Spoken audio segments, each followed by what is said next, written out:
My name is Harold Mitchell. I'm Samwebe years old, and 3 days ago I buried my only daughter. But before the cemetery workers could even finish filling her grave, my son-in-law Kevin looked me dead in the eyes and said, "You've got 2 weeks to clear out your junk from the ranch, old man. I'm selling everything." He thought I was just a broken-down cattle rancher with nothing left but grief and a worn-out pair of boots. He thought he had already won. I just nodded, climbed into my rusty pickup, and drove away without saying a word. He should have paid more attention to where I was driving, because the next morning, it wasn't a real estate agent who showed up at the ranch. It was the FBI. Before I tell you exactly how I exposed every single one of his lies, please let me know in the comments where you are watching from today. And if you believe that the truth always finds its way into the light, please hit that subscribe button and stay with me until the end. The funeral was held at the Little White Chapel in Ridgewood, Montana. The same chapel where my wife Catherine and I got married 42 years ago. The same chapel where we baptized our daughter Emma. And now, the same chapel where I had to say goodbye to her forever. Emma was only 39 years old. 39. The doctors called it a brain aneurysm. Sudden, unpredictable. A ticking time bomb that no one knew was there, they said. She collapsed in her kitchen on a Tuesday morning and never woke up. I stood at the front of that chapel, staring at the closed casket covered in white lilies, Emma's favorite flowers, and I couldn't make my brain accept what my eyes were seeing. This wasn't possible. Emma was healthy. She ran 5 miles every morning. She didn't smoke. She barely drank. She was supposed to bury me, not the other way around. Behind me, I could hear the quiet sobs of our neighbors and friends, the Hendersons from the feed store, old Doc Patterson who had delivered Emma into this world, the Rodriguez family who had worked our ranch for 3 generations. They had all come to pay their respects. And then there was Kevin. My son-in-law stood at the edge of the front pew checking his phone. His black suit looked expensive, probably more than most folks in Ridgewood made in a month. He wasn't crying. He wasn't even pretending to look sad. He was scrolling through something on that little screen, his thumb moving up and down like he was browsing a catalog. I watched him out of the corner of my eye as the pastor spoke about going home to glory. Kevin yawned. He actually yawned at my daughter's funeral. Emma had met him 6 years ago at some business conference in Denver. He was a financial consultant from Chicago, whatever that meant. Slick suit, slicker smile, and a handshake that felt like grabbing a dead fish. I never trusted him. Neither did Catherine, God rest her soul. She had pulled me aside at the wedding and whispered, "Harold, that man has hungry eyes. Watch him." Catherine passed 2 years later. Cancer. And Emma, my sweet Emma, she clung to Kevin even harder after that. She was lonely. She needed someone. I understood, but I never stopped watching. The service ended. People began filing past me, squeezing my hand, murmuring words I couldn't hear through the fog in my head. Kevin stayed back, still on his phone. When the chapel was nearly empty, he finally walked over. "We need to talk," he said. Not, "I'm sorry for your loss." Not, "She was a wonderful woman." Just, "We need to talk." I looked at him. This man who had shared my daughter's bed for 6 years. This man who had eaten at my table every Thanksgiving. This man who was now standing in front of me with the cold, flat eyes of a stranger. "About what?" I asked. My voice sounded strange, hollow. "The ranch," he said, "and all your stuff in the house. Emma's things. You need to clear it out." I blinked. "Clear it out? The house is mine now, Harold. The ranch, too. Emma left everything to me. It's all in her will." He smiled, and for a moment, I saw exactly what my wife had seen all those years ago. The hunger. "I've already got a buyer interested. Some developer from California wants to turn it into a luxury resort. Fly fishing, horseback riding, that whole tourist trap thing. They're offering $12 million. For the land my grandfather had homesteaded in Motngin Chinchumlehai. For the ranch my father had built with his bare hands. For the home where I had raised my daughter and buried my wife. You need to be out in 2 weeks, Kevin continued, pocketing his phone. I'm being generous here. Legally, I could give you 24 hours. I stared at him. My hands were shaking, but not from grief anymore. Something else was building in my chest. Something cold and sharp. Emma would never, I started, but Kevin cut me off. Emma did. It's right there in the will, signed and notarized 6 months ago. You can check with her lawyer if you don't believe me. But honestly, Harold, I don't have time for your denial. I've got calls to make. He turned to walk away, then stopped. He looked back at me with that smile again. Oh, and one more thing. Don't bother trying to contest it. I know you think that ranch is worth something, but let's be honest. You're just a broke cattle rancher living off Social Security. I've got lawyers you couldn't afford in 100 lifetimes. So, just take your old photos and your wife's china and go find a nice retirement home somewhere. This is my land now. He walked out of the chapel. I heard his rental car start up and pull away, gravel crunching under expensive tires. I stood there alone for a long time. The afternoon light came through the stained glass windows, painting colors across the empty pews. I looked at the lilies on my daughter's casket. I thought about Catherine's warning. I thought about Emma, my bright, trusting, beautiful Emma, who had never been able to see the bad in anyone. And then I thought about what Kevin didn't know. He didn't know that I hadn't been just a cattle rancher for a very long time.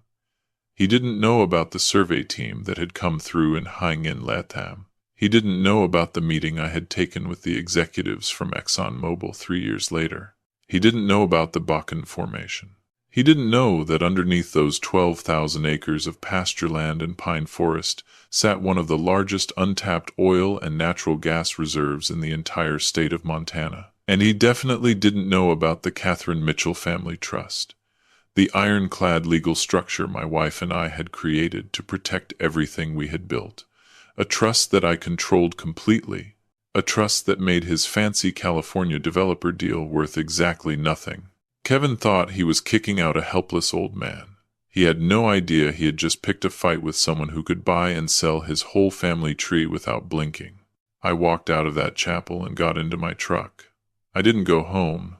Instead, I drove 45 miles to Billings, to the law offices of Weston, Cho, and Associates, the firm that had managed our family's assets for the last 15 years. By the time I arrived, the sun was setting, but I knew Daniel Cho would still be there.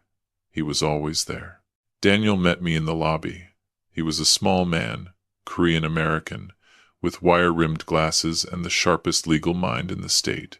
He had been Catherine's idea. We need someone smarter than everyone else, she had said. Someone who can see around corners. She was right. She was always right. Harold, Daniel said quietly, shaking my hand. I'm so sorry about Emma. I can't imagine what you're going through. Thank you, I said. But I'm not here to grieve, Daniel. I'm here to fight. We went up to his office, on the 8th floor. I sat in the leather chair across from his desk and told him everything. Kevin's demands, the 2-week deadline, the will he claimed Emma had signed, the California developer, the $12 million. Daniel listened without interrupting. When I finished, he leaned back in his chair and steepled his fingers. He's lying, Daniel said. About which part? About all of it, most likely. But let's start with the will. He turned to his computer and pulled up a file. Emma came to see me 4 months ago. Did you know that? I shook my head. I hadn't known. She was worried about Kevin.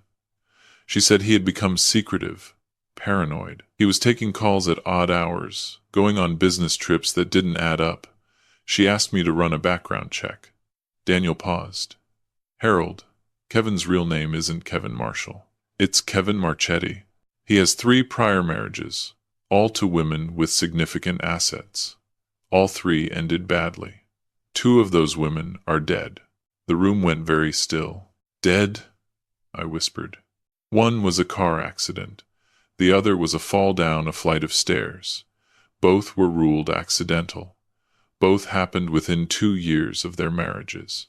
And in both cases, Kevin was the sole beneficiary of their estates. I felt the blood drain from my face. My daughter, my Emma, married to a man who had possibly killed 2 women before her. What about the third wife? I managed to ask. She's alive. Barely. She lives in a psychiatric facility in Florida. She had a complete mental breakdown after Kevin drained her accounts and left her with nothing. She tried to warn the police, but Kevin had already covered his tracks. No charges were ever filed. I gripped the arms of the chair so hard my knuckles went white. And Emma found out? I believe so, yes. When she came to me 4 months ago, she was scared. She asked me to help her quietly revise her estate documents. She wanted to protect you, Harold. She wanted to make sure Kevin couldn't touch the ranch or anything connected to the trust. Daniel pulled out a thick folder and slid it across the desk.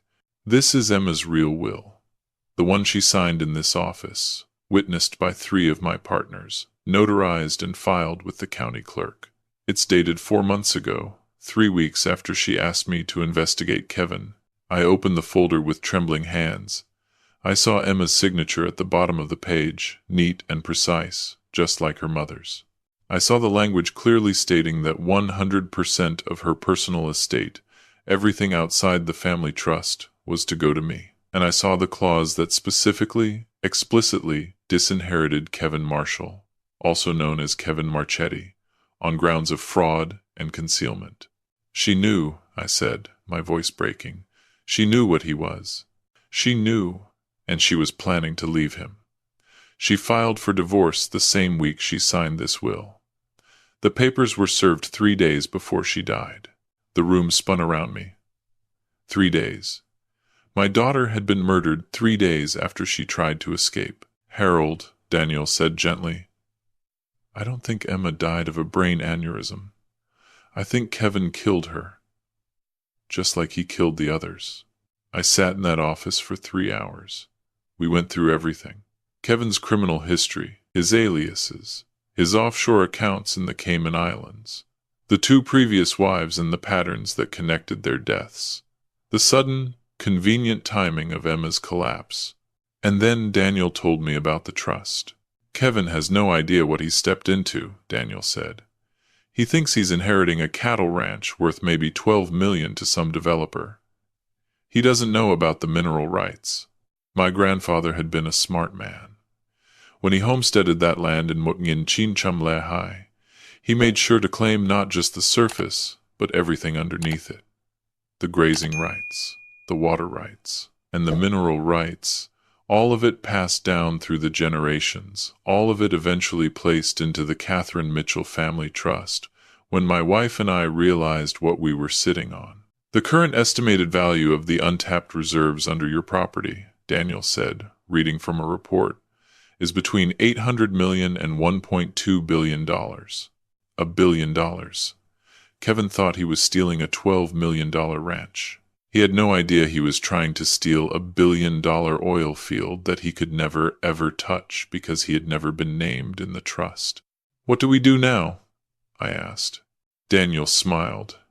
It wasn't a happy smile. It was the smile of a predator who had just spotted wounded prey.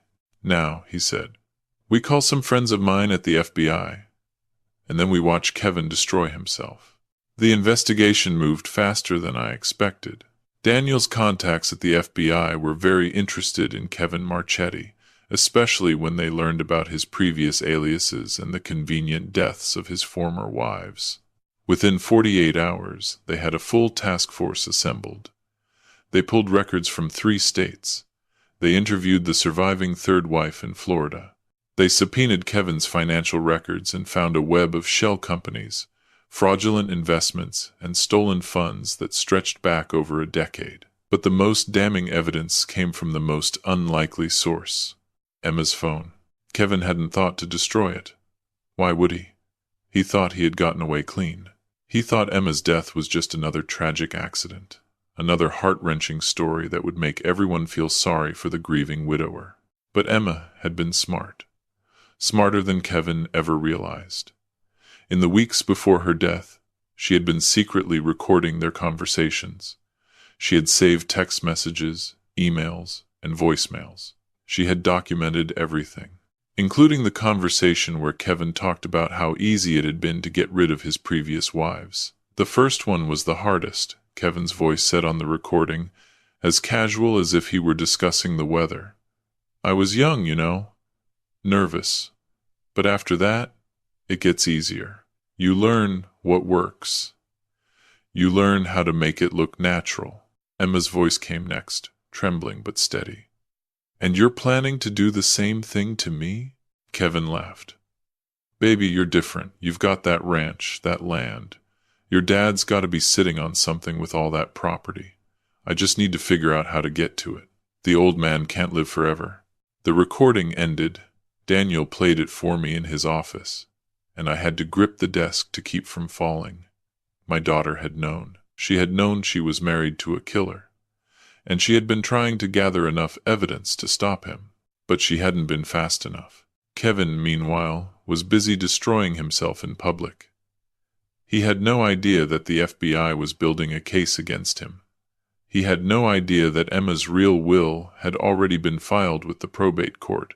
He was still strutting around Ridgewood like he owned the place, telling everyone about his big development deal, about how he was going to transform that dusty old ranch into a world-class resort. And then he made his biggest mistake. He went on television.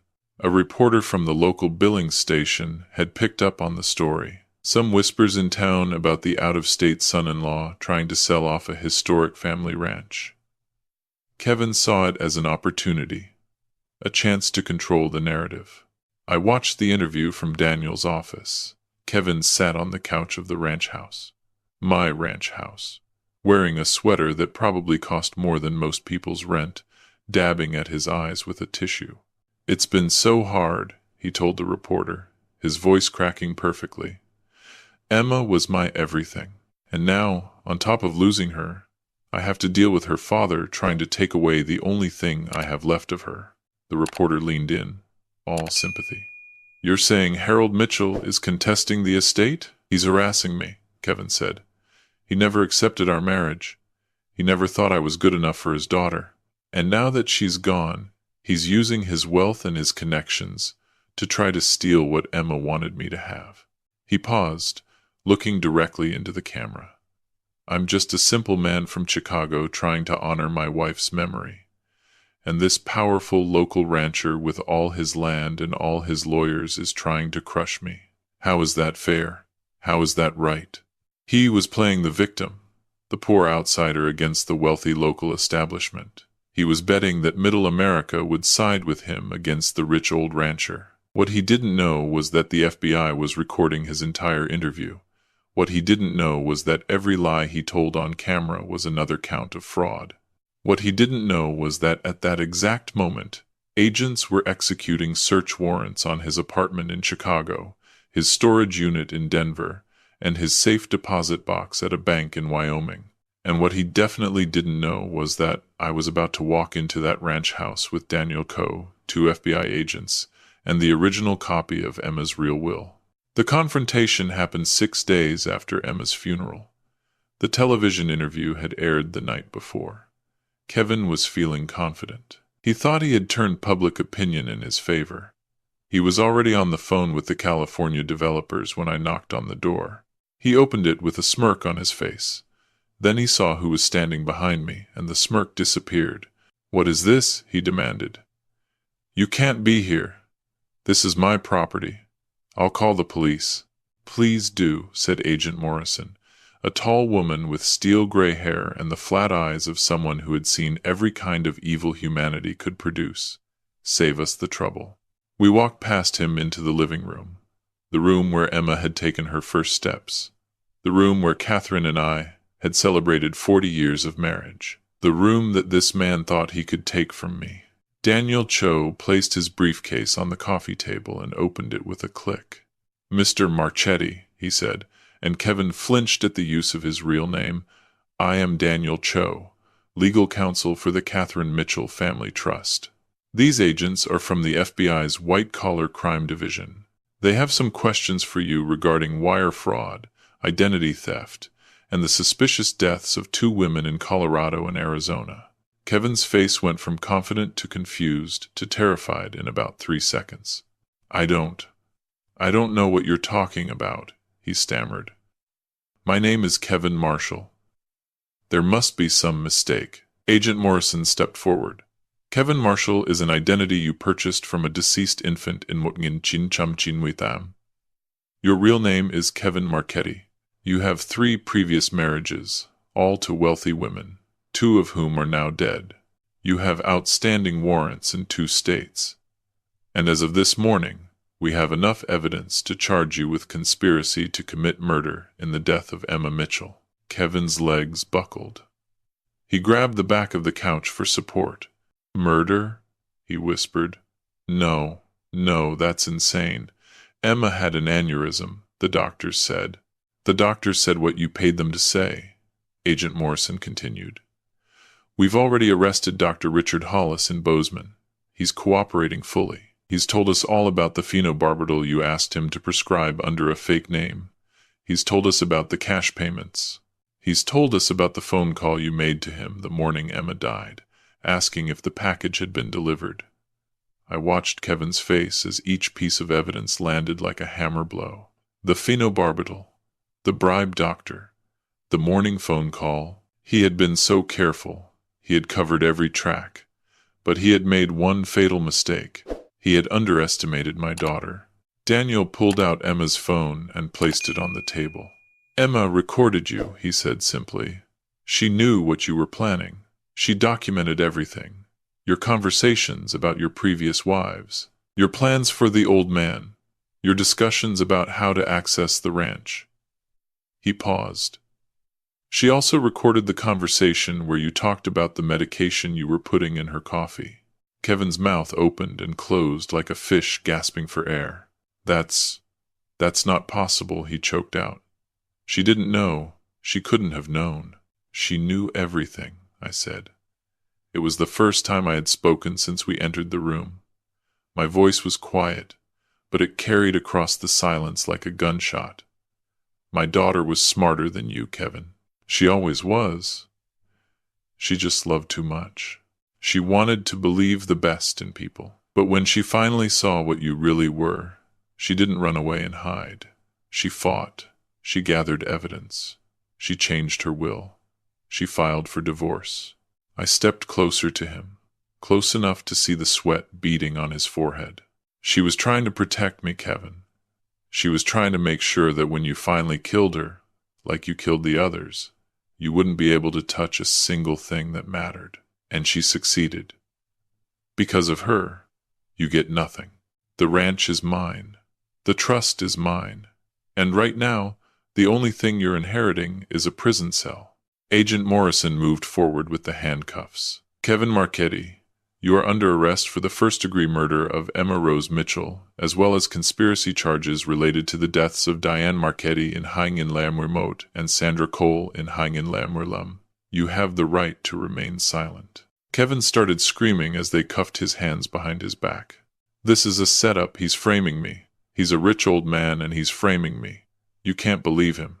He was still screaming as they led him out to the black SUV waiting in the driveway. I watched from the porch as the doors closed, and the vehicle pulled away, crunching over the same gravel that Kevin had driven over so confidently just a week before. Daniel came to stand beside me. It's over, he said quietly. I shook my head. No, it's not over. It's just beginning. The trial took 8 months. Kevin tried every trick in the book. He fired his lawyers and hired new ones. He claimed mental illness. He claimed I had manufactured the evidence. He even tried to claim that Emma had been the abusive one in their relationship, that he was the real victim. None of it worked. The jury heard Emma's recordings.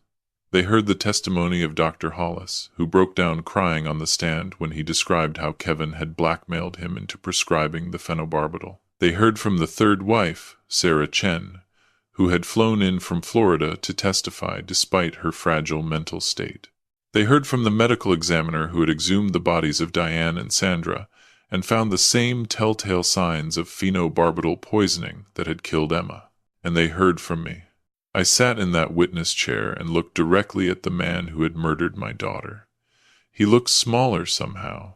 The expensive suits were gone, replaced by orange prison scrubs. The slick smile was gone, replaced by a hollow, desperate stare. "Mr. Mitchell," the prosecutor asked, "can you describe your relationship with your daughter, Emma?" I took a breath. The courtroom was silent. "Emma was my whole world," I said. "After her mother passed, it was just the two of us. We took care of each other. She visited every Sunday for dinner. She called me every morning just to say good morning. She used to tell me, 'Dad, you're going to outlive us all.' She was wrong about that. I had to stop. The emotion was too raw, but I forced myself to continue. Emma deserved better than what happened to her. She deserved to grow old. She deserved to have children of her own. She deserved a long, happy life. This man took all of that away from her because he wanted money he was never going to get. He killed my daughter for nothing." The jury deliberated for less than 3 hours. They found Kevin Marchetti guilty on all counts: first-degree murder, conspiracy, fraud, identity theft. The judge sentenced him to life in prison without the possibility of parole. I was there when they led him away.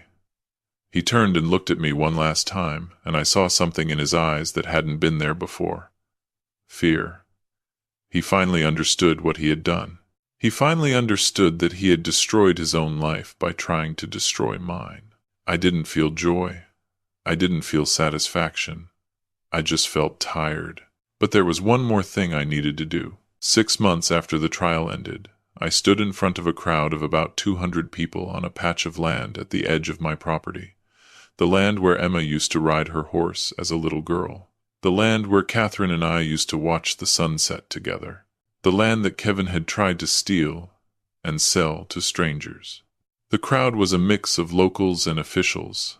The governor was there.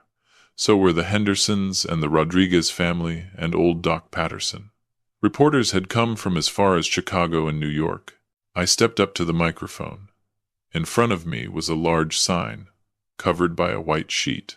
"Most of you know what happened to my daughter," I said. "Most of you know about the man who killed her, and why. What you might not know is that Emma spent the last weeks of her life fighting back. She knew what was coming. She knew she probably wouldn't survive. But instead of running, instead of hiding, she made sure that her death would mean something. She gathered evidence. She changed her will. She protected everyone she loved." I paused, looking out at the familiar faces in the crowd. "My wife Catherine and I spent our whole lives building something on this land. Not just a ranch, a legacy. We always planned to give back to this community that had given us so much. Catherine passed before we could make that happen. Emma passed before she could see it. But I'm still here, and I'm going to honor them both." I reached over and pulled the sheet off the sign. "The Emma Mitchell Foundation," I said. "Starting today, this organization will provide full college scholarships to every student in Ridgewood County who wants to pursue a degree in law, criminal justice, or victim advocacy. We're also funding a new Victims' Rights Center in Billings, the first of its kind in Montana, where survivors of domestic violence and financial abuse can get the legal help they need at no cost." The crowd began to applaud, but I held up my hand. "I'm not finished," I said. "My grandfather homesteaded this land in Mukngin Chinchum High with nothing but a dream and a willingness to work. He believed that the land was not something you owned. It was something you borrowed from your children. For the last 20 years, I've been sitting on a secret. There's oil under this land. A lot of it. Companies have been trying to buy the mineral rights for decades. I always said no. I didn't need the money, and I didn't want to see this land turned into an industrial wasteland." I looked up at the blue Montana sky, the same sky my grandfather had looked up at 120 years ago. But Emma's death changed something in me. She gave her life trying to protect me. trying to make sure that a greedy man couldn't destroy what our family had built. Now it's my turn to protect others. I'm partnering with a clean energy consortium to responsibly develop the natural gas reserves under this property. The extraction will be done using the most environmentally responsible methods available.